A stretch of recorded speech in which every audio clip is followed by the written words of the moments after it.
Alhamdulillahi Rabbil Alamin, Ar-Rahmanir Rahim, Maliki Yaumiddin. Iyyaka na'budu wa iyyaka nasta'in. Ihdinas siratal mustaqim. Siratal ladzina an'amta 'alaihim ghairil maghdubi 'alaihim waladdallin.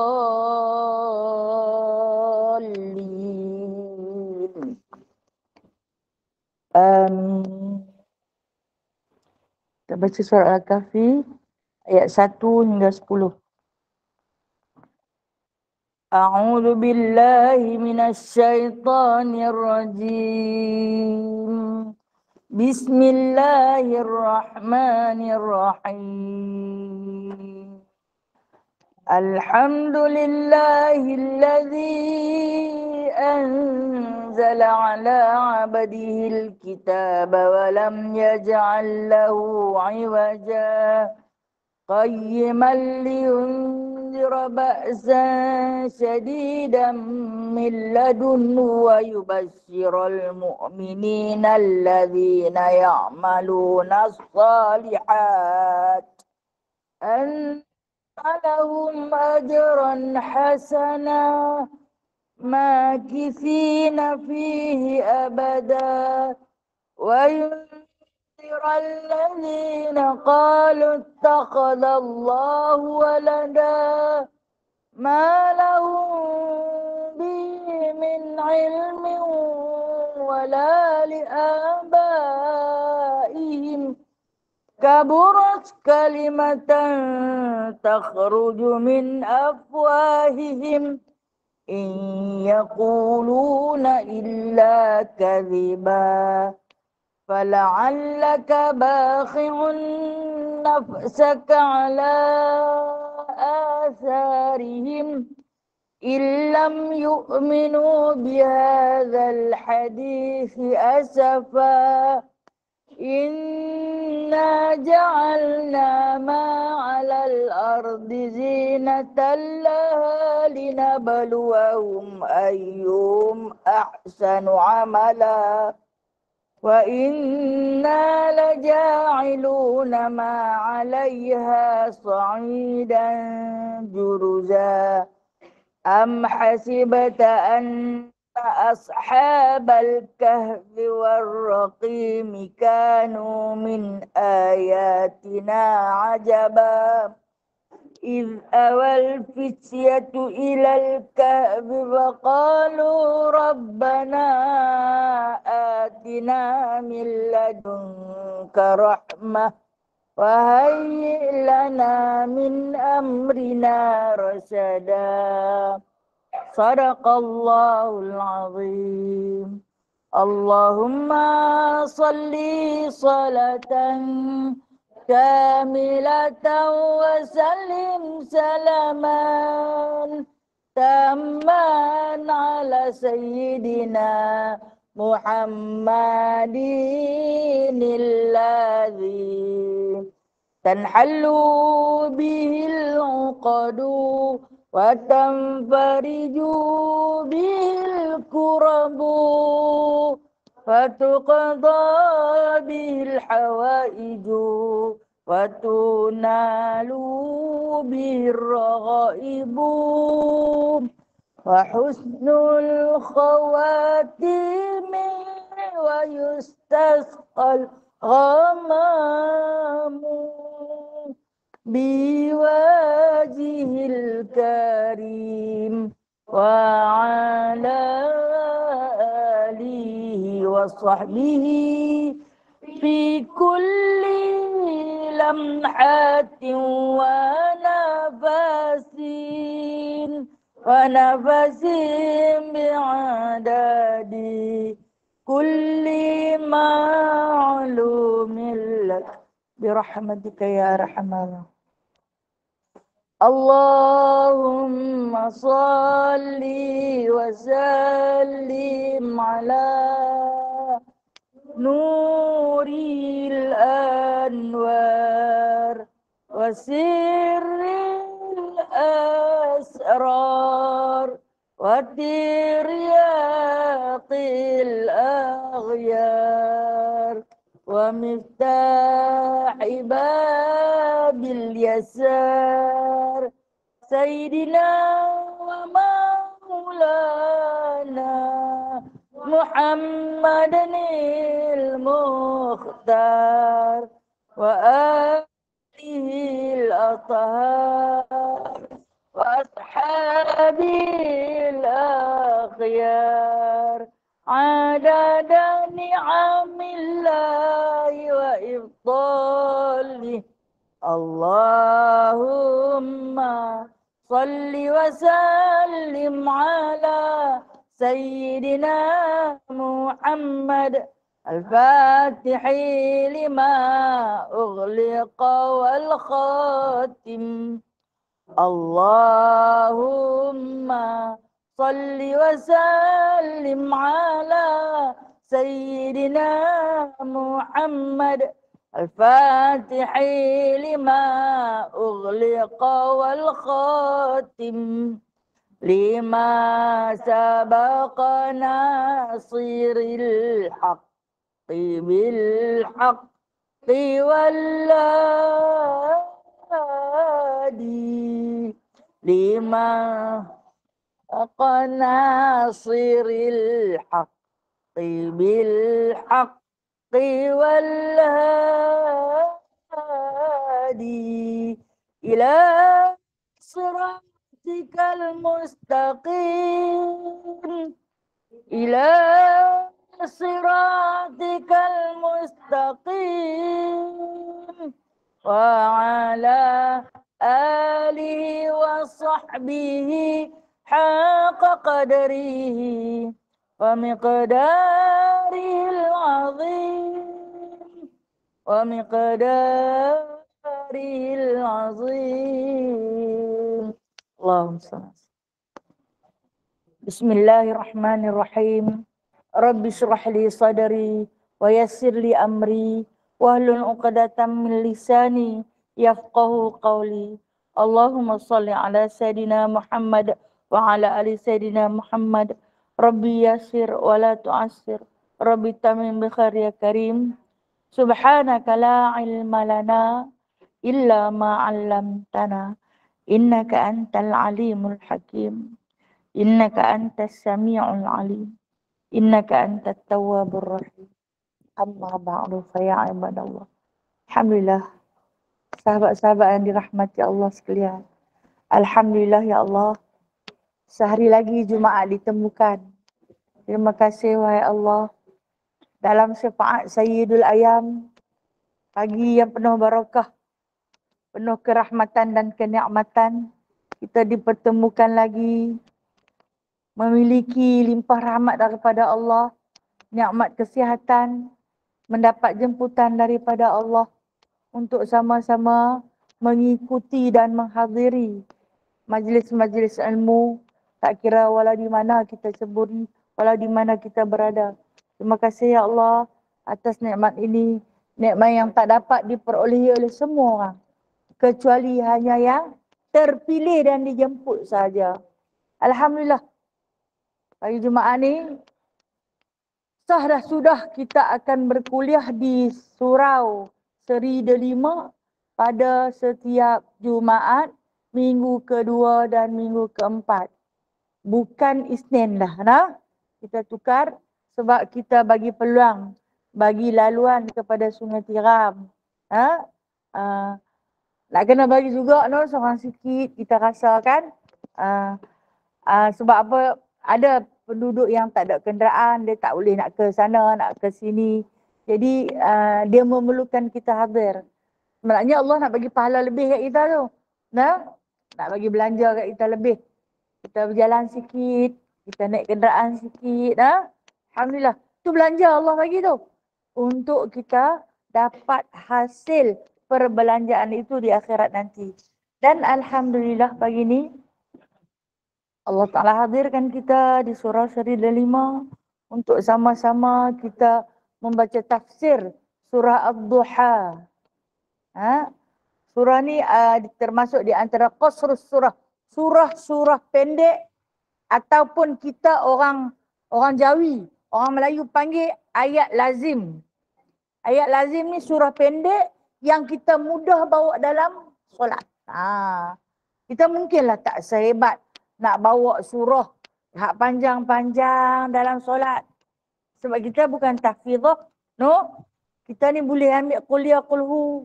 Panjang sikit duha lah. Panjang sikit lagi surah Bayyinah lam yakunil ladzi. Kadang-kadang yang tu pun terpancit juga tengah jalan. Cari tak jumpa. Jadi ini antara disebut surah lazim. Lazim ni yang kita lazimkan, yang kita biasa bawa di dalam solat. Okey. Ulama mencadangkan surah duha ini dibawa dalam solat duha pada rakaat kedua. Itu cadangan ulama. Tak bawa pun tak apa. Tak baca surah pun sah tak? Sah. Cuma kalaulah kata nak cari surah apa yang terbaik untuk dibacakan di dalam waktu duha, rakaat pertama surah wasyamsi wadduhaha al-qamari idza talaha ila akhir sampai habis. Rakaat kedua baca surah wadduha, cerita tentang waktu duha. Kalau nak baca, kalau tak mau baca panjang katanya 11 ayat. Bagi rakyat marahin seperti kita ni, 11 pun dah rasa panjang. Lampak okey lah. Itu yang duk kuliah kulhu tu. Tapi jangan pandang remeh. Pada qul huwallahu ahad, sepertiga daripada Al-Quran tu. Bawa dengan penuh kekhusyukan dalam hati. Hafaz makna dia. Agar boleh selari dengan bacaan di lidah. Baik. Surah Ad-Duha ini adalah surah yang dibahasakan Maki, iaitu diturunkan di Mekah. Hanya mempunyai 11 ayat. Kalau nak ikutkan kedudukan dia dalam Al-Quran, ianya tempat yang surah yang ke-93. Surah yang ke-93. Yang mana Allah Subhanahu Wa Taala menerangkan dalam ayat ini seolah-olah perbualan Allah dengan Nabi Muhammad sallallahu alaihi wasallam. Ayat ni macam Allah Taala sembang dengan Nabi Muhammad sallallahu alaihi wasallam. Allah yang Maha mengetahui, Allah Al-Alim, Maha mengetahui, Allah Al-Khabir, Maha tahu apa yang ada di dalam hati Rasulullah sallallahu alaihi wasallam. Segala derita baginda. Inilah ayat yang memujuk baginda. Surah Duha. Sebab tu kata ulama, ini kalam ulama. Kalau kita kehilangan barang, cari tak jumpa. Pasal macam aku simpan dekat sini. Kadang-kadang barang ni terlampau simpan, hilang dalam simpan. Hang tak simpan ke? Simpan. Simpan sampai hilang. Pernah jadi tak? Awak tak pernah. Dalam ni, bunjuk muka yang ni kena simpan ni. Ni nak guna ni kena simpan. Kita pergi selit tang mana. Allah Akbar. Sagi nak guna dalam duk ada. Dalam aku duk nampak benda tu. Tang mana lah ya Allah hilang. Cari sampai berpeluh. Pening ni kepala-kepala tu dah nak. Cari barang tak jumpa. Kena cari tengah kembang lagi. Nak marah pun ada. Heran siapa ambil, siapa pun tak ambil. Kita sendiri. Terlampau menyimpan sangat. Datang esok dia keluar mai. Subhanallah. Baik. Kalam ulama mengatakan sambil cari baca surah duha. Korang-korang dia pujuk hati kalau dia dapat hang sesat melarat. Lagi dia bagilah petunjuk. Wa wajadaka dhallan fahada. Kan? Kalau dia didapati hang sesat melarat, dah cari tak jumpa, kadang mula nak tuduh orang. Itu pun ambil. Padahal kau tu tak tahu apa pun. Sampai bila kita nak baca? Baca terus menerus. Tak larat baca dah tak jumpa juga. Adalah tu. Allah Ta'ala nak simpan saat. Bukan waktunya lagi. Saya dia keluar, sungguh. Time kita tak cari. Oh, tahun ni rupanya dok ada. Tidak pun ilham nanti man. Ya, betul. Ilham nanti man waktu sembahyang. Tengah-tengah sembahyang, tang. Man. Menyala mentol atas kepala. Oh, tu dia aku tahu dah tahun tu. Adailah, awak lah time tu hang nak teringat tu. Dia suruh ingat benda lain. Kita tangguh ya, ujian segala-segala. Tu saya kata kita ni rakyat marahin. Marahin ni miskin. Miskin apa? Kita ni miskin dari segi kekhusyukan. Miskin akidah. Miskin budi pekerti. Miskin ilmu. Miskin sungguh-sungguh. Ha? Tu yang serba lemah ni. Jadi gunalah. Di antara kelebihan surah Duha ni. Ha? Kita mencari sesuatu yang hilang. Baca dia banyak-banyak. InsyaAllah. Kalau tak jumpa waktu tu, dia akan jumpa waktu lain. Tapi insyaAllah, selagi orang tak curi, tapi mana-mana. Ha? Dan kadang-kadang dengan izin Allah, jatuh di jalan. Ha? Allah Ta'ala gerakkan hati kawan tu, hantar main balik. Ha? Kalau dia tak tahu rumah kita, mungkin dia akan war-warkan. Kalau kata kita punya, dengan izin Allah, dia akan main balik. Tapi kalau dia tak main dah, jangan duk kata, aku tak halal siapa yang ambil. Biarkanlah. Adalah tu Allah kifaratkan apa-apa dah. Mungkin ada yang tak halal, ada yang syubhat. Allah nak sucikan harta kita. Itu dikatakan sifat Allah yang maha alim, yang maha khabir, dia tahu apa dia buat. Kita ikut je nah. Benda kita pinjam. No? Kalau nak ambil balik dia pinjam pasal lah. Tapi dia bagi balik kalau kita redha. Baik. Surah Ad-Duha lah ini. Asbabun nuzul. Sebab diturunkan surah Duha. Yakni selepas beberapa waktu turunnya wahyu terhenti. Untuk jangka masa beberapa lama. Rasulullah ni dia bercinta dengan Allah. Jadi bila wahyu tak turun, macam kekasih tak dapat surat. Kekasih tak dapat panggilan. Kekasih tak menerima WhatsApp. Manalah wahyu. Kenapalah tak turun. Dan menyebabkan Rasulullah sampai jatuh sakit. Rasulullah sakit, demam panas. Demam. Rindu. Manalah tak main-main ni. Allah Ta'ala menghentikan untuk seketika. Jangan marah kalau orang lama tak telefon kita dah. Tentu dia nak uji kesetiaan kita sejauh mana. Ujian lah tu. Jadi bila Rasulullah sakit, dia tak bangun bersolat malam. Dia tak hadir ke Kaabah, bertawaf dan bersolat. Orang musyrikin Quraisy, kafir musyrikin Quraisy, pendeta dia pula kata, Muhammad dimurkai. Sebab tu wahyu tak turun dah kat dia. Memang takkan turun dah kat dia. Sebab Tuhan dia marah kat dia, pasal dia tak mau semayang. Fitnah. Fitnah. Dia semayang. Cuma dia sakit. Dia tak bangun untuk beberapa malam bersolat tahajud. Dia tak bangun baru beberapa malam. Kita bangun baru beberapa malam. Sebab dia sakit. Dia sakit. Ulama mufassirin kata dalam 2-3 malam lah. Kan orang sakit. Dia demam panas. Demam panas ni. Demam teruk lah no. Kepala tak boleh angkat. Kemudian. Dia fitnah. Dia kata. Tuhan dia tinggal dah dia. Tuhan dia dah tak mau dah kat dia. Pasal dia ingkar. Ini fitnah. Orang-orang musyrikin. Nabi dengar lagi Nabi sedih. Sebab memang wahyu tak turun. Nabi lagi sedih. Jadi, selang beberapa hari, turunlah wahyu. Inilah surah dia. Surah Ad-Duha. Kita baca dulu boleh? Baca sama-sama dah. Sama serentak, okey? A'udzu billahi minasyaitonir rajim. Bismillahirrahmanirrahim. Wadduha wallaili idza saja.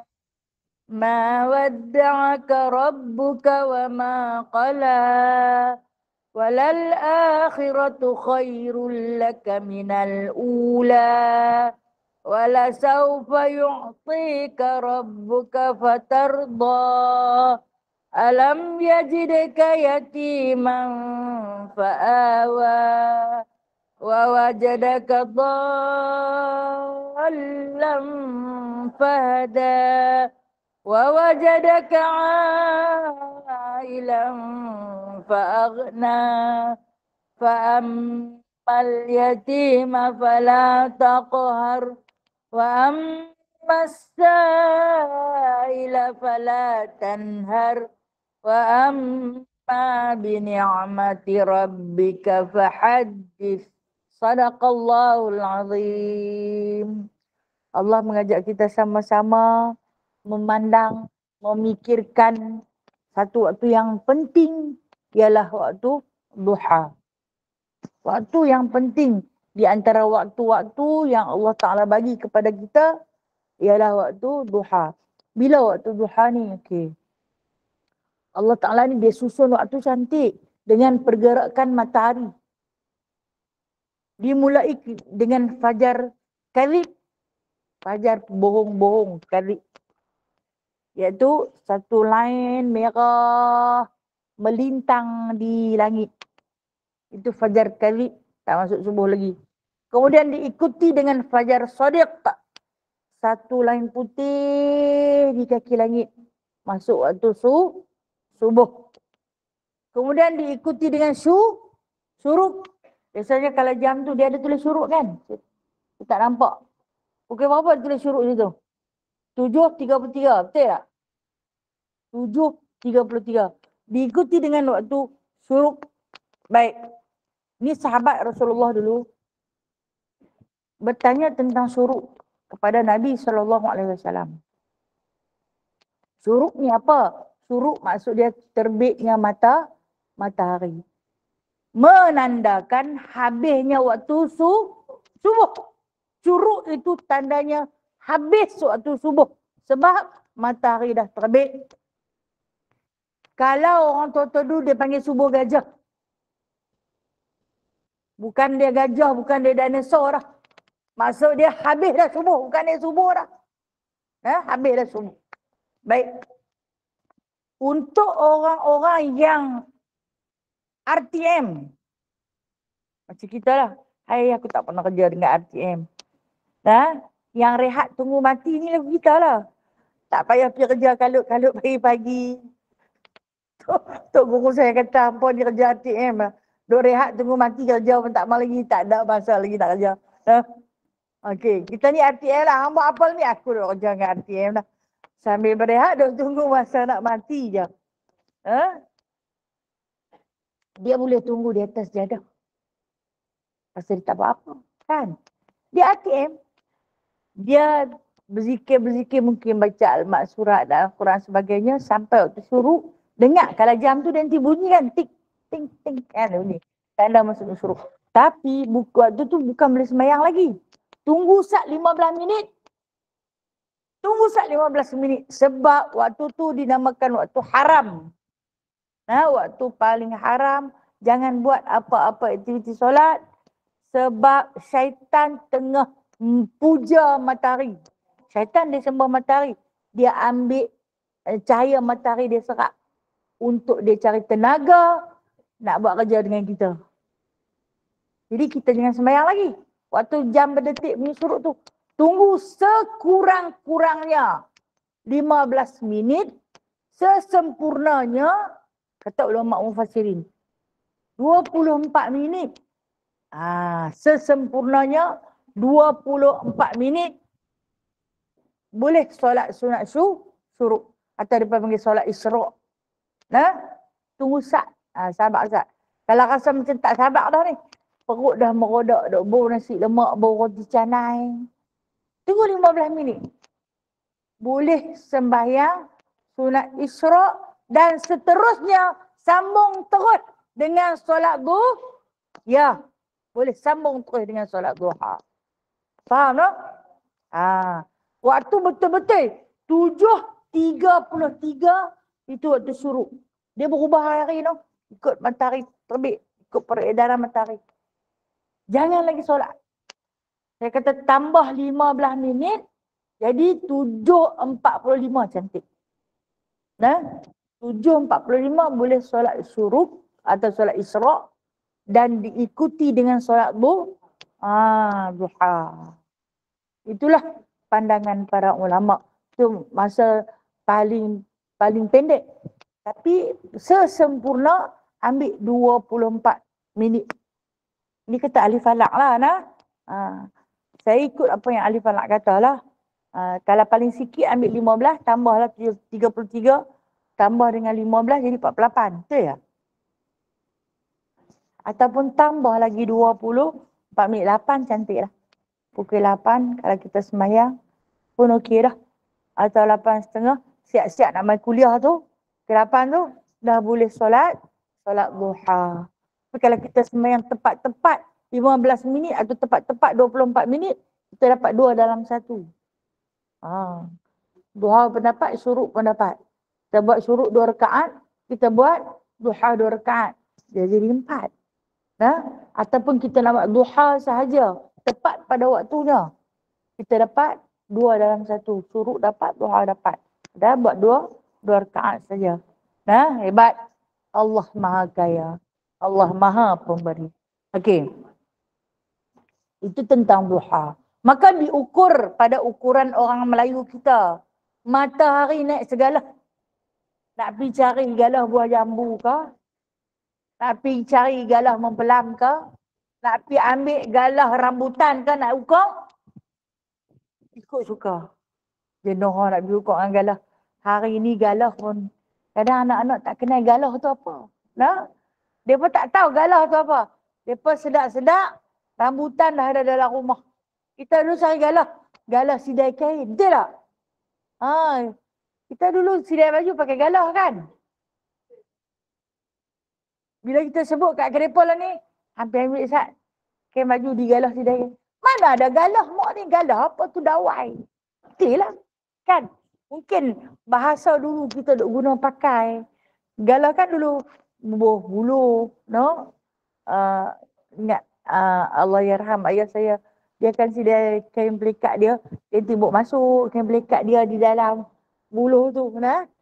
Baju turut belanga dia tu. Dia timbuk masuk tangan. Sebab dia pun tak ada serika kan. Dia pun tak ada serika. Tu untuk baju hari Jumaat dia. Dia akan sidai macam tu. Lepas tu dia bagi berat pula. Tu kira habis.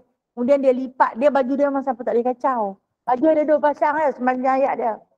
Dia lipat. Dia bubuh lah di bawah bantai. Lapik dengan bata. Bila pagi Jumaat tu. Dia nanti gabus. Dengar bunyi dia gabus. Syuruh. Sedap dengar. Pagi-pagi dia akan kanjikan. Lah ni mana ada rombak betul lah. Okey baik. Nak cerita pasal duha dia pergi kat galah sidai kain. Okey. Ukuran galah. Kata orang Melayu seperti kita. Rakyat Marahin ni. Ukuran matahari naik segala. Agak-agak lah kita nampak. Segala dah tu. Antara pergi ukur. Galah kan matahari tu naik? Tak lah kan. Hanya kata-kata nak bagi mudah faham. Orang dulu-dulu mengaji lagu tu lah no. Nak bagi mudah faham matahari naik segala. Okay. Jadi tak menjadi salah. Apa yang ada pada waktu duha ni? Duha ni bermaksud wadihun. Terang benderang. Dah nampak dah seketul matahari. Dah naik dah. Cahaya dia terang benderang. Dan ketika ini kata orang Arab. Anak unta bangkit berdiri. Kaki dia dah panas. Anak unta bangkit berdiri. Kalaulah kita duduk tidur lagi tera-tera ni. Malu kat anak unta. Anak dinosaur duduk tidur lagi. Anak unta dah bangkit.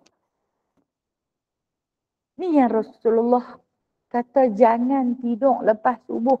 Kalau nak tidur juga tidurlah lepas solat duha. Kan kita RTM. Rehat tunggu mati. Tak ada kerja apa nak buat. Habis solat duha tu boleh tidur. Boleh tidur. Ngantuk sangat dah. Kadang-kadang tidur lah dengan telekung-telekung. Boleh. Tapi jangan tidur lepas subuh. Dah lah semalam tajuk pun hang tak bangkit. Hang bangkit semayang subuh lepas subuh. Lepas subuh hang lena pula. Apalah nak jadi. Dia kata waktu duha ini adalah waktu yang paling tenang. Tu kita kuliah duha ni tenang. Hak yang mana mai kadang-kadang mengantuk, mai tak boleh nak celik mata tu terlampau tenang. Waktu yang paling tenang. Waktu yang paling senang untuk orang yang tak bekerja seperti kita. Tapi kalau orang kerja, waktu ni semangat tengah kuat, tengah rajin, tengah produktif. Dia punya kepala otak ni tengah, sel-sel tengah bersambung. Bagusnya. Waktu bila? Waktu duha. Dan pada waktu duha itu Allah Ta'ala hantar para malaikat rahmat. Hantar rezeki cambah. Berlambak-lambak. Kutiplah. Kita ni duk kutip rezeki ni. Itu yang pagi-pagi terkejar-kejar. Tak lagi buka TV tanyalah ustaz. Tak lagi tanyalah ustazah. Tak lagi tanyalah tu. Tak lagi tengok Quran time. Tu duk kutip tu. Duk kutip rahmat yang Allah Ta'ala bentangkan, hamparkan. Sambil pakai baju. Sambil tengok TV. Tak tengok TV pun telinga mendengar. Tu nak pergi kuliah pula. Hambat sana, hambat sini. Habis kuliah ni pergi ikut kuliah ni pula. Waktu duha bermula pada waktu yang otak tengah fresh. Nak menerima segala ilmu. Nak kutip segala pahala. Itulah berlaku pada waktu duha. Terima kasih ya Allah. Allah bagi dekat kita. Kita tengok ambulan ni 2-3 kali dia pusing kat sini. Itulah. 2-3 kali dia pusing kat sini dah. Ada apa-apa kot. Dan yang mana Allah Subhanahu Wa Taala pesan di antara pesanan pada waktu duha ni, bersolatlah 2 rakaat. Kunci bagi segala rezeki. Ingat, bila dia kata kunci rezeki ni, jangan duk bayang duit ringgit. Jangan duk bayang harta benda. Jangan duk bayang makan saja. Bayanglah rezeki apabila Allah Ta'ala izinkan kita beramal. Aku dapat rezeki, boleh bertahajud. Aku dapat rezeki, boleh berpuasa. Aku dapat rezeki, boleh sehat. Itu rezeki. Aku dapat rezeki, ada ruang masa untuk beribadat. Itu semua rezeki. Rezeki apa lagi yang Allah bagi? Boleh berjalan, boleh berkejit. Ada ayat liak. Itu semua rezeki. Kunci bagi segala rezeki. Jangan diambil pakai asalkan nak berniaga, main doa. Nak panggil rezeki. Tak bolehlah guna untuk kepentingan dunia semata-mata. Tapi berduhalah adalah kerana sebab Allah Ta'ala sebagai hamba yang mensyukuri atas nikmatnya. Okey, kalau Rasulullah duha ni dia panggil solat awab. Solat awabin. Rasulullah panggil duha ni solat awabin. Solat taubat. Dalam waktu duha, katalah kita nak buat solat sunat taubat, boleh. Kerana kata baginda Nabi SAW, kembalilah pada Allah pada waktu duha. Itu maksud dia tawabin. Kembali. Kembalilah pada Allah pada waktu duha. Maksud dia semayang baliklah. Maka ada ulama yang menyarankan untuk kita boleh bersolat sunat taubat pada waktu duha. Kalau nak qada, boleh pada waktu duha. Kalau nak buat istikharah, boleh pada waktu duha. Di antara sunat yang waktu yang terbaik selepas waktu tahajud. Buatlah Rasulullah pun berpesan kepada Abu Hurairah. Lazimkanlah kamu bersolat duha dan bersolat witir, di mana wasiat Nabi kepada Abu Hurairah. Itu yang dikatakan satu hari bila mana selepas Nabi wafat, Abu Hurairah ni masuk pergi ke pekan, pasar. Orang pakat duk berjual beli, tawar menawar harga, cambah-cambah dengan harta dunia. Maka kata Abu Hurairah, hampa duk berebut, duk kutip barang-barang yang orang duk sedekah. No, di Masjid Nabawi tu, mereka duk bagi harta pusaka Rasulullah. Dekah siapa nak pipi. Pakak tinggal lah perniagaan di pasar Yaqazah tu. Semua pakat masuk ke masjid. Masuk-masuk mana? Tak ada pun harta Rasulullah dibagikan. Kata Abu Hurairah, Rasulullah kan wafat. Tak meninggalkan apa-apa harta. Habis mana dia? Tadi yang kata, no, mereka di masjid dia bagi harta.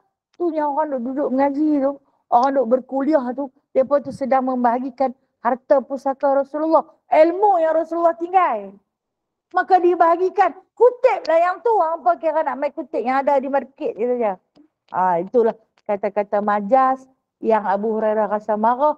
Bila mana masjid semakin kosong. Sementara pusat-pusat hiburan, tempat-tempat membeli belah semakin ramai. Dia marah. Nah, waktu duha tu lah dia pergi. Itu di antara sejarah-sejarah duha. Baik, kita kembali kepada ayat ni. Nah. Kemudian kata Allah Ta'ala lagi, lepas dia cerita waktu duha kepada Rasulullah, disebut lagi, walaili idza saja. Dan demi malam, apabila dia sunyi sepi. Malam ni, satu anugerah Allah bagi pinjam dekat kita. Bila malam, sunyi sepi sebab dia nak bagi kita berehat. Dalam beberapa hadis Nabi SAW, Nabi kata, kamu dilarang, Nabi sembang dengan sahabat-sahabat kesayangan. Kamu dilarang berjaga malam untuk perkara yang tidak berfaedah. Kecuali dua sebab dia bagi. Nak berjaga malam juga, dia bagi dua sebab. Sebab yang pertama, kalau hampa nak semayang. Makna dia kadang-kadang malam, sesetengah masjid ataupun surau, dia dapat ustaz yang kuliah suka meleret ni. Kan? Bukan nak salah kat ustaz suka meleret tu, dia banyak idea. Saya tak ada idea tu. Syap, sejam aku berhenti, tak kata apa. Sebenarnya, bila kita ambil masa orang ada rancangan lain. Bila kita meleret-leret ambil masa orang hak dengar tu dia tak boleh bagi tumpuan dah. Nah, sebab kita dah janji dengan dia dah time tu. Lepas tu bila kita ambil masa dia mula kadang-kadang dia boleh terbakar balik kat ustaz tu. Apa lama-lama sangat ni tak larat dah. Lepas bercimpur sila dah angkat lutut dah. Saya kau angkat kaki keluar. Nak keluar tak lagi orang kata apa-apa pula. Nak tunggu tak boleh dah ni. Sebenarnya bila kita ambil masa orang, itulah akibat dia. Sebab tu saya selalu minta alai lah. Takut lagi orang marah. Bila orang marah dia tak redha, kita berdosa. Ada juga yang kadang-kadang dia meleret sampai pergi ke pukul 10. Ini boleh menimbulkan murka pada jemaah. Tapi ya Rasulullah kata boleh. Boleh kalau hampa suka. Bolehlah berjaga malam. Nah, ataupun kata Rasulullah, dibolehkan berjaga malam untuk orang musafir. Dan dia nak musafir, kalau dia lena sambil musafir, bayarlah. Dua sebab je. Untuk orang nak semayang, dengan untuk orang nak musafir. Boleh berjaga malam. Lain daripada tu, tak boleh berjaga malam. Makna dia tidur tu bagi awal lah sikit. Lepas Isya tu kira kadang-kadang kita ni macam nak makan, dah dekat-dekat dah jadi tokek kilang gula dah.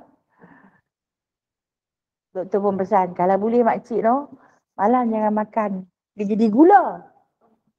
Kita ni kadang perut tu pedih, lapar. Nak makan. Oh ya. Oh ya, baik. Baik, insyaAllah. Masih. Jadi itulah kita, sebaik-baiknya tidur.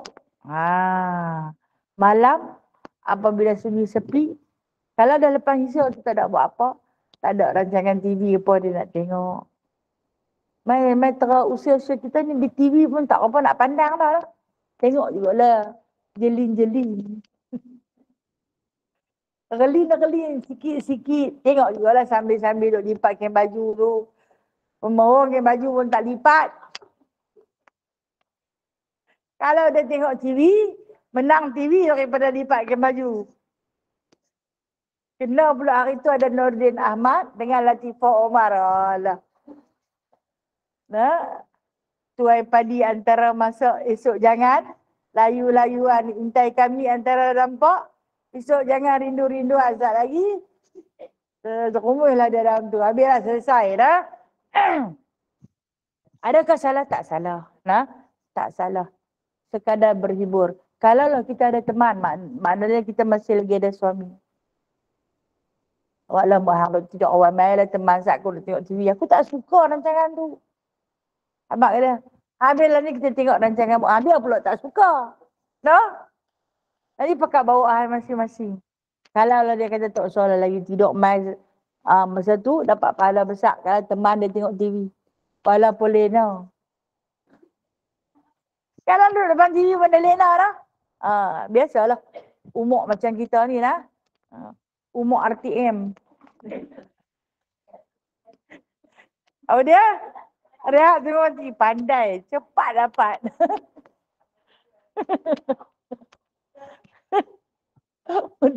Mudah lagi ya. Tak mudah dah no. Tak mudah dah no. Dia main adalah angka 5 dah no. Masya Allah. Tapi yang tu nikmat Allah bagi nah. Nikmat Allah bagi.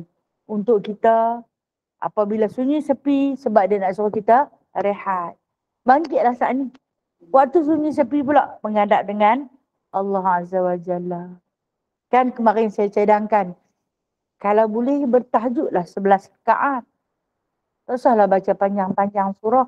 Kalau baca panjang-panjang surah, saya bengkak kaki pula. Baca qul ya qulhu. Nah? Qul ya qulhu, qul ya qulhu, qul ya qulhu. Habis sampai 11-11 kan nak qul ya qulhu. Kalau dah hantar hati, bawa pilah 11-11 pun tak apa. Nah? Tapi kalau kita boleh pelbagaikan lagi baik. Kan? Kalau dah tak boleh yang saja. Alhamdulillah. Surah qul ya qulhu tu dia berkait dengan akidah. Nak ikat akidah kita. Nak bagi baik. Okey. Itu sebab malam. Nikmat dia Allah bagi sunyi sepi sebab dia nak suruh kita lena. Nah, rehat. Okay. Ma wadda'aka rabbuka wa ma qala. Ini kata-kata Allah kepada Rasulullah. Ma wadda'aka. Tidaklah Tuhanmu itu membuangmu. Dan tidaklah dia marah. Kan tadi saya kata asbabun nuzul, orang musyrikin Quraisy mengatakan Allah Ta'ala marah dekat Rasulullah sebab tak bangkit sembahyang dah. Allah Ta'ala dah putus hubungan dengan Rasulullah. Sebab itulah wahyu tak turun. Yang ni ayat ini berbentuk pujukan. Dimulakan dengan ma. Ma di situ, ma adat nafi. Adat nafi mu'abbad. Selama-lamanya Allah tak pernah marah dekat Rasulullah. Cuma ditahan seketika wahyu daripada turun. Itu yang dia kata Allah Ta'ala tak marah, Tuhanmu tak marah dan dia tak membuangmu. Penafian Tuhan ini adalah mengatakan kepada Rasulullah jangan sedih. Sampai ketika Rasulullah menangis, mana wahyu tak turun, mana Jibril ke mana. Dan akhirnya bila Jibril sampai, gembira dan bahagianya hati baginda Nabi SAW. Akhirnya sampai juga bukan tak suka, bukan marah, tapi ditahan untuk seketika. Walal akhiratu khairul laka minal ula. Dan sesungguhnya kesudahan itu lebih baik bagi kamu daripada permulaan. Apa maksud dia? Akhirat itu, walal akhirah. Akhirat itu lebih baik daripada dunia. Ni maksud ayat ni. Sesungguhnya hidup di akhirat itu adalah lebih baik daripada dunia. Dunia ni hanya sementara. Dunia ni hanya satu permainan. Nak tahu permainan ke tak permainan? Kita cerita kita masak, nak makan. Nak masak, kenduri nak bagi 20 orang makan. 20 orang dia nak bagi makan. Daripada hari ni, esok nak bagi. Daripada hari ni kena buat dah. No? Dia kena pergi kedai juga. Walaupun dia nak bagi makan ikan bilis saja pun dia kena pergi kedai juga. Cari barang. Lepas tu sat lagi kopek bawang. Sat lagi gunting cabai. Tu dia punya buat tu sampai esok dia kena bangkit awal. Kalau bangkit lambat tak boleh bagi 20 orang tu makan. Ha? So dia kena bangkit awal-awal. Sediakan makanan. Bukan sekadar makanan. Bekah yang kena bagi. Cancah yang kena bagi. Tisu yang kena bagi. Ayak dia nak basuh tangan. Hak cancah lain, yang basuh tangan lain. Ayak minum yang kena bagi. Sekali lagi hamba ayak sejuk, dia mahu ayak panas. Hamba ayak panas, dia mahu ayak tawang. Dia mahu ayak masak mati, ayak masak hidup. Oh, hak yang mati-mati ya, hidup-hidup. Ini apa?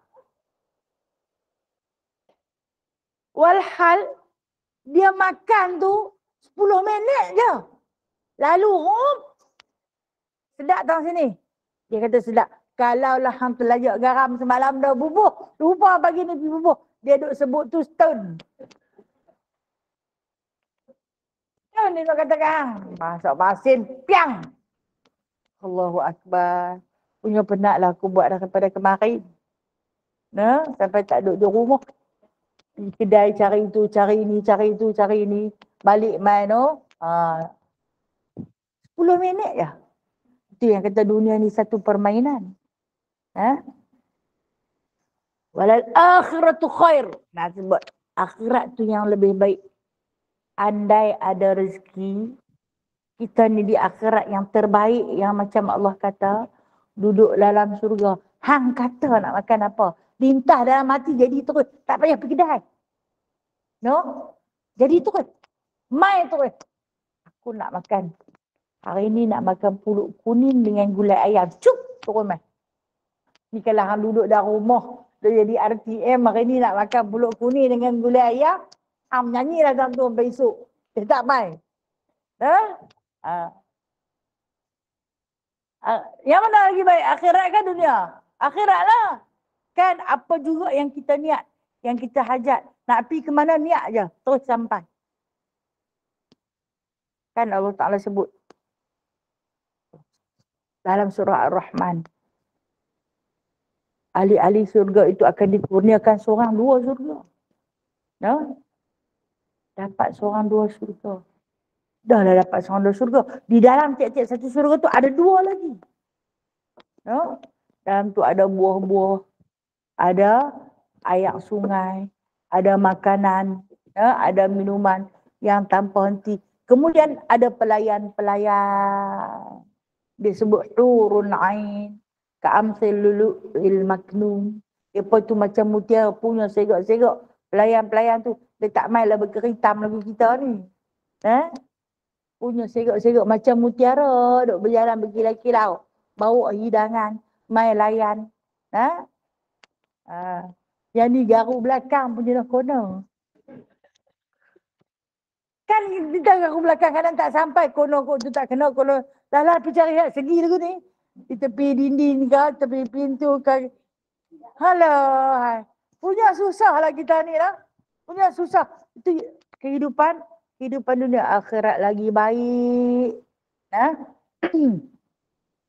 Allah Ta'ala sebut di dalam surah Ar-Rahman, kan yang terakhir sekali. Lam yatmithunna insun qablahum walajan. Anak-anak bidadari tu, manusia mana pun, jin mana pun tak pernah sentuh. Lam yatmith.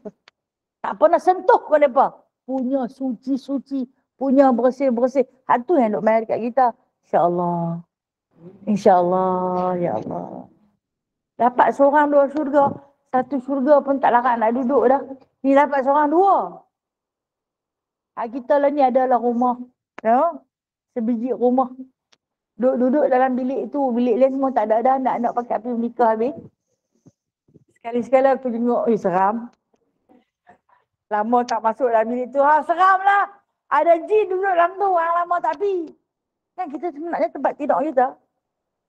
Kalau kita tak tidur lebih daripada 3 hari, kita jangan terus-terus naik atas katil tu lah. Kita ribah dulu. Ribah dulu. Sambil baca ayat kursi. Itu barulah nak tidur atas katil tu.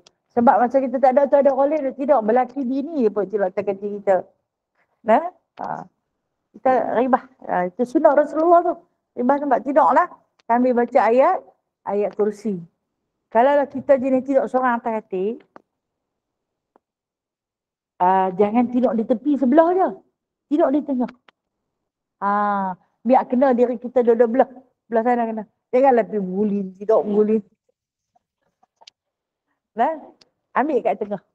Agar tak ada ruang jin nak tumbang tidur dengan kita. Nah, tadi balik takut pula. Jangan takutlah, nah. Sabar saja. Memang kita memang hidup dengan mereka. Nah, ada, nah. Memang kita ni sentiasa. Mereka sentiasa hidup dengan kita. Mereka tak payah sewa, no. Mereka tak mandi pun, tak guna apa pun. Cuma kan mereka makan ambil bau, nah. Melalut dah ustazah ni, no. Tak apa, melalut benda manfaat, nah. Okey. Itulah yang dimaksudkan oleh Allah. Jangan susah hati pada kehilangan dunia. Jangan susah hati kalau kita tak dapat keistimewaan. Terlepas, lah rugilah hang tak pi. Tak apa, jangan susah hati. Akhirat lagi baik. No? Ini yang Rasulullah, yang Allah Ta'ala pujuk Rasulullah. Jangan susah hati wahai Muhammad. Walau seluruh orang-orang musyrikin Quraisy mencerca, mencela, menuduh kamu hang tak rugi tang mana pun. Sebab di langit para malaikat sedang memujimu, anak-anak bidadari sedang menantimu. Jangan susah hati. Bila kita nak pesan, nak pujuk tak apa. Biarlah di dunia dia buat kat kita. Kita jangan balas. Ni dia kira nak balas juga. Aku tak boleh. Aku dendam sampai mati. Aku akan balas juga. Tak usah. Nah. Biar di dunia biar. Nah. Akhirat lagi baik. Bagilah kemaafan pada dia. Kemudian Allah Ta'ala menyambung, wala sawfa yu'tika rabbuka fatarda, dan sesungguhnya Tuhanmu akan memberi kepadamu sehingga engkau reda. Apakah yang dimaksudkan oleh Allah? Ayat ini berisi janji dan harapan Allah kepada Nabi Muhammad sallallahu alaihi wasallam sebagai satu pujukan bahawa banyak kurnia yang Allah akan bagi kepada Rasulullah ni. Banyak kurniaan yang akan Allah bagi. Kalau dilihat Nabi SAW daripada sebelum lahir dah yatim. Dia dapat status yatim kan? Nah? Kemudian lahir mai ke muka bumi. Allah Ta'ala uji mak dia tak ada susu. Jadi bila dia tak ada susu, dia terpaksa disusui oleh seorang wanita yang bernama Suwaibah daripada suku Aslamiyah. Itu nama suku bangsa Aslamiyah. Kita sebut nama dia Suwaibatul Aslamiyah. Yang bagi dia minum susu. Untuk beberapa ketika, katanya tak sampai 2 minggu. Suwaibah kata, aku ni hamba kepada Abu Lahab. Aku takut tuan aku marah sebab duk curi-curi bagi susu. Dia sayang sangat dekat Rasulullah tu. Sebab bila dia bagi Rasulullah minum susu dia, badan dia bertambah sihat, susu dia semakin banyak. Kemudian dia bagi nasihat kepada Sayyidatina Aminah, cari orang lain. Cari orang lain. Aku ni hamba, kata Suhaibah. Kita tengoklah. Wanita pertama yang menyusukan Rasulullah adalah seorang hamba. Kemudian Allah terus pelihara. Allah terus pelihara Rasulullah. Hadirkan seorang wanita yang paling miskin di kalangan suku Bani Sa'ad yang kita kenali dengan nama Halimatus Sa'diyah. Nak bubuh nama anak, okey. Tak anak dah ni. Nak bubuh nama cucu-cucu. Jangan bubuh nama Halimatus Sa'diyah. Bubuh nama Halimah saja. Sa'diyah tu nama bangsa dia, suku dia. Halimah daripada suku Bani Sa'ad. Maksud Sa'diyah tu. Kita ni dapat orang Melayu, Halimatus Sa'diyah. Hang suku apa? Suku Bani Sa'ad. Kan tak pun. Nama Halimah saja. Sa'diyah tak payah bubuh. Suwaibah saja. Aslamiyah tak payah bubuh. Tu nama suku dia apa? Tapi dah aku tak faham bahasa. Aku bubuh ke semua. Cantik nama Halimatus Sa'diyah. Ibu susu Nabi. Nama dia Halimah aja. Nama dia Halimah. Wanita yang lemah lembut. Maksud Halimah ni. Ada kat Halimah? Tu dia. wanita yang lemah lembut, nah. Ibu susu kepada Nabi. Dia kata Allah Ta'ala, aku akan bagi sampai hang redha. Makna dia, Nabi ni walaupun yatim, Allah Ta'ala bagi berjujuh-jujuh, main mak tukang bagi susu. Nah, lepas tu bagi Halimah kat dia. Bila bagi Halimah, Halimah tak mau hantar balik. Kemudian Halimah ni pula tak mau upah. Kan masa mula-mula dia sampai, jumpa dengan Sayyidatina Aminah. Sayyidatina Aminah kata, aku ni susah. Siapa pun tak mau ambil bayi aku ni. Sebab aku tak boleh bagi upah yang banyak. Aku hanya ada secupak gandum je. Halimah ni fikir anak aku ada 4 di rumah punya lapak. Duk tunggu aku rebel batu. Tapi kalau dengan secupak gandum ni apa aku nak boleh bagi makan? Tak apalah. Daripada tak dapat apa terus aku ambil jugalah. Peganglah Rasulullah. Dia nak sampai daripada perkampungan Bani Sa'ad ni. Nak sampai tu 3 hari. Nak sampai ke kota Mekah. Tak makan, tak ada bekal punya miskin. Tak ada bekal apa. Badan kurus kering dia. Pakaian pun bertampung-tampung. Ambil lah. Dia sambut Rasulullah daripada rangkulan pelukan Sayyidatina Aminah. Pegang Rasulullah. Rapat ke dada dia. Ayak susu dia menitik-nitik. 3 hari dah dia kata dia tak makan. Dia tak minum. Dia tak ada bekal nak bawa mai. Dia terlampau miskin. Anak dia pun duduk rebel batu je. Bila Aminah tawarkan hanya secupak gandum. Dia fikir secupak ni nak jadi apa lah nak balik bagi makan anak. Tak apalah mai juga. Dia sambut-sambut Rasulullah. Kuasa Allah itu yang kata menitik-nitik ayak susu. Dia kata yang ini bukan manusia biasa yang sampai kepada aku. Dia bagi Rasulullah minum susu sampai kenyang. Dia balik naik unta dia yang sakit tu, unta tu jadi laju. Dia dipayungi dengan awan hitam sepanjang perjalanan. Daripada panas matahari dapat teduhan sampai ke perkampungan Bani Sa'ad. Ni ayat yang Allah Ta'ala kata, wala sawfa yu'tika rabbuka fatarda. Dia akan bagi sampai hang redha. Makna dia nikmat banyak. Ayat ni pujukan Allah kepada Rasulullah. Dan kita ambil pujukan untuk diri kita. Kita susah macam mana pun Allah Ta'ala tak pernah buat zalim kat kita. Bagi kita makan, bagi kita ada rumah, ada perlindungan. Kita ada duit, kita boleh belanja sendiri. Tak ada sampai nak pergi minta sedekah kat siapa-siapa. Kita tak ada kenderaan. Kita boleh telefon Grab, ambil yang depan tangga. Tidak? Tidak pun kita, kawan, tolong sak bawa aku, kata apa aku bagi duit minyak. Kita ada kemampuan. Redha tak dengan kehidupan ini? Ya Allah, besar sangat. Besar sangat pemberian Allah kepada kita. Wajib kita redha dan wajib kita syukuri. Itulah kita nak. InsyaAllah kita akan sambung. Fa'amal yatima fala taqhar. Maka ada pun anak-anak yatim, janganlah engkau hinakan. Wallahu a'lam. Tanda sampai ayat yang ke-9. Dah. Alam yaji dekat yatim manfaat. Ayat ke-6 lah. Ayat ke-6 insyaAllah ta'ala. Ada rezeki. Bulan depan kita jumpa nah. Sak saja nah. Asal baru masuk tahun baru. Dia nak pergi bulan 2 dah. Cepat sungguh. Untuk orang yang RTM macam kita ni, memang cepat. Kalau kerja mungkin dah rasa lambat. Tapi tak ada ni, tak ada istilah lambat lah. Ni memang cepat belakang. Okey, hari ni ada Yasin Hajat dari seorang sahabat kita, sahabat ukhuwah kita nah. Dia selalu ikuti kuliah kita ni. Kak Aziza Arifin. Rumah dia kat sini ya. Dia di sini lah. InsyaAllah kalau ada rezeki kita pergi ziarah hari ni, hari Jumaat ni cantik lah. Dan suami dia Jamaluddin bin Muhammad Nur yang sekarang berada di GH CCU dikatakan sedang kritikal. Dia pun sakit, suami dia pula kritikal. Ini tanda kasih sayang Allah.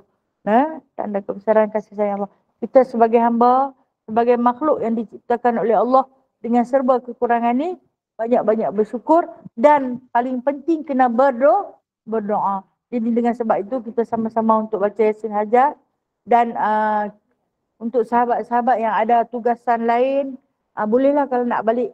Saya tak marah pun boleh ke nak balik. Cuma yang yang ada kelapangan, bolehlah kita baca Yasin hajat. Semoga Allah Subhanahu Wa Taala memudahkan urusan perubatan Kak Azizah Arifin kita ni, disembuhkan penyakitnya. Begitu juga dengan suaminya yang sekarang dalam keadaan kritikal, diberi keringanan pada sakitnya, dikuatkan tubuh badannya, diteguhkan pendiriannya dan dapat kembali sembuh seperti sedia kala, beramal ibadah seperti sedia kala.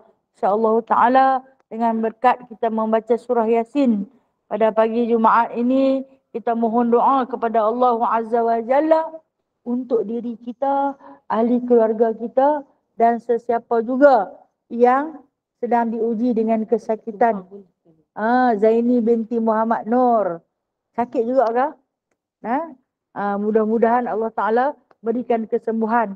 Andai ketika ini sedang sakit, sembuhkanlah. Kalau sedang derita, bahagiakanlah. Andai dia sedang kesempitan, berilah kelapangan. Kalaulah dia hari ini sedang berduka, gembirakanlah ya Allah. Itulah harapan dan doa kita kepada Allah Ta'ala. Mudah-mudahan Allah makbulkan. InsyaAllah Ta'ala. Astaghfirullahaladzim.